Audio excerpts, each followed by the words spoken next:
13, 14, 15, we're going to use the quadratic equation again to solve, but this time we are going to convert our quadratic equations into decimal answers. So it says when a ball is thrown, its height in feet h after t seconds is given by the equation. H equals vt minus 16t squared, where v is the initial velocity in feet per second. If v is 23 feet per second, find all the values of t for which h is 8 feet. So I'm going to put an 8 in for the h and a 23 in for the v. So I have a quadratic equation, but I want to put it in its best form, so I'm going to set it equal to 0. I also like to make sure my t squared is positive, and so I'm going to move these two things over here. So 16t squared minus 23t plus 8 equals 0. So using my quadratic formula, a is going to be 16, b is going to be negative 23, and c is going to be 8. So I'm going to have minus a negative 23 plus or minus the square root of negative 23 squared minus 4 times the a value of 16 times the c value of 8 over 2 times the a value. So simplifying that, we're going to have 23 plus or minus, and then I got to figure out that part under the square root. So a negative 23 squared would be 529. Negative 4 times 16 times 8 is minus 512. And so that's going to give me 529 minus 512, square root is 17, over 32.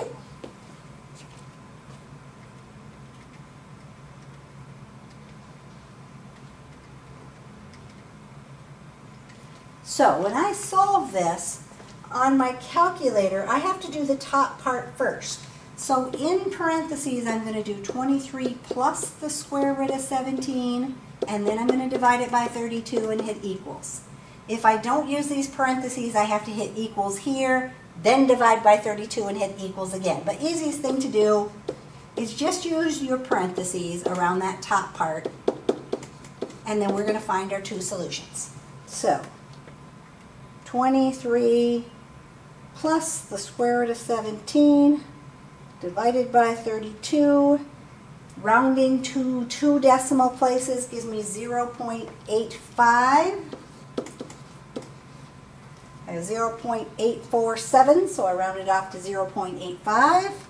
And then 23 minus the square root of 17 divided by 32, rounding to 2 decimal places, 0.589 goes to 59 then.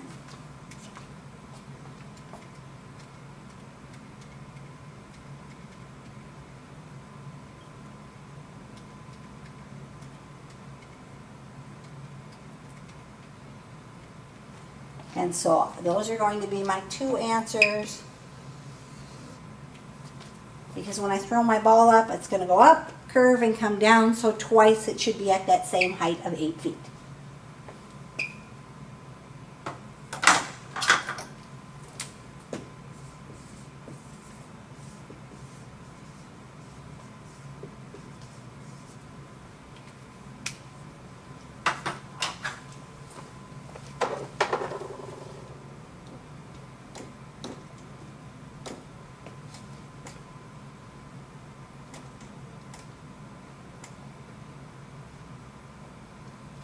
Number 14, same kind of thing.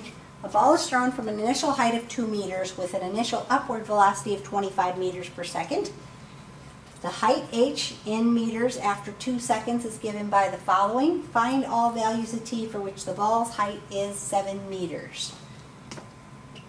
So, my height is 7. I'm going to put a 7 here. 7 equals 2 plus 25t minus 5t squared.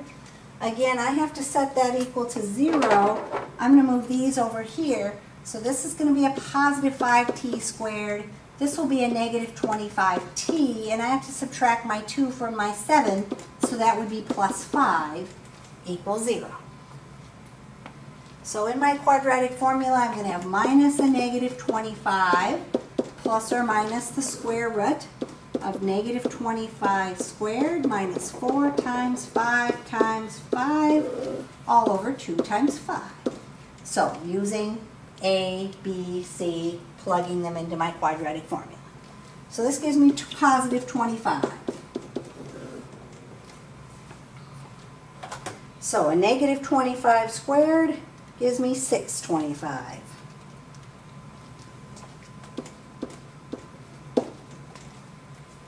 Four times 5 gives me 100.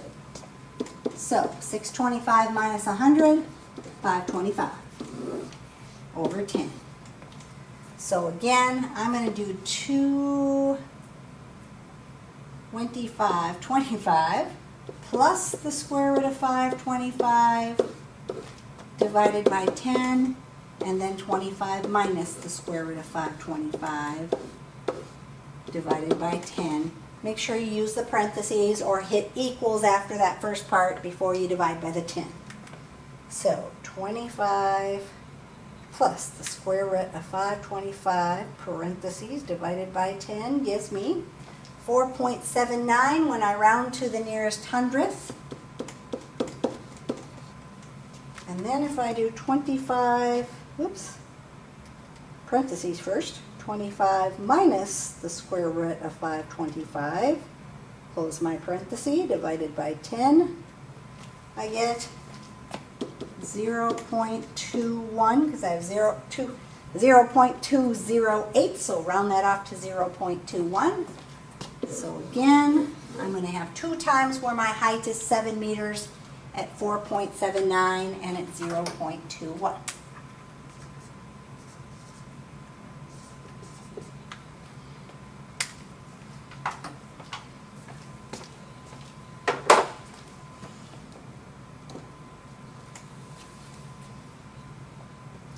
And number 15.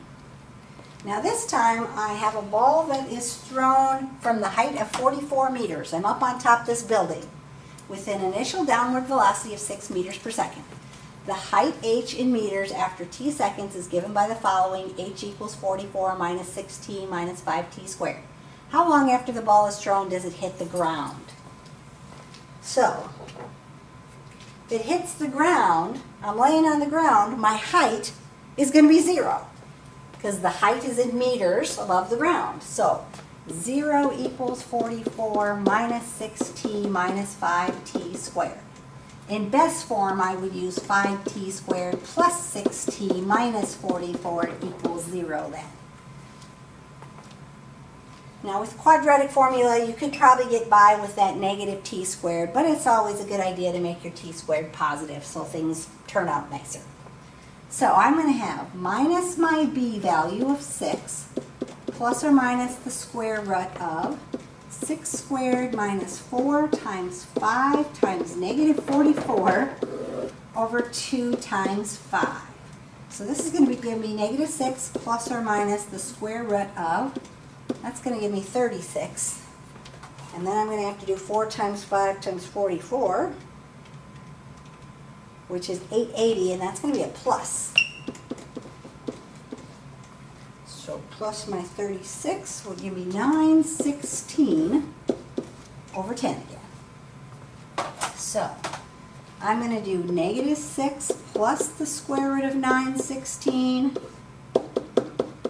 divided by 10, and negative 6 minus the square root of 916.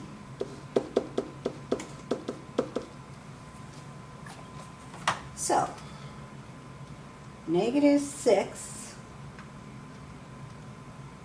plus the square root of 916 divided by 10 gives me 2.426.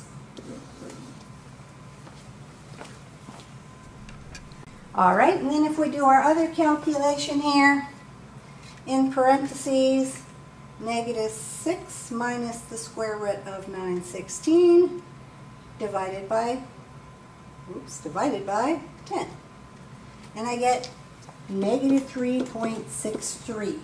Now, in this case, when I throw it off the top of the building, there's only going to be one time where it hits the ground, at least unless it's bouncing around. But we just want to know when it's going to hit the ground. So although we got this answer, we know we can't have a negative time. We're just going to use the one answer. So 2.43 would be the only answer we'd enter in.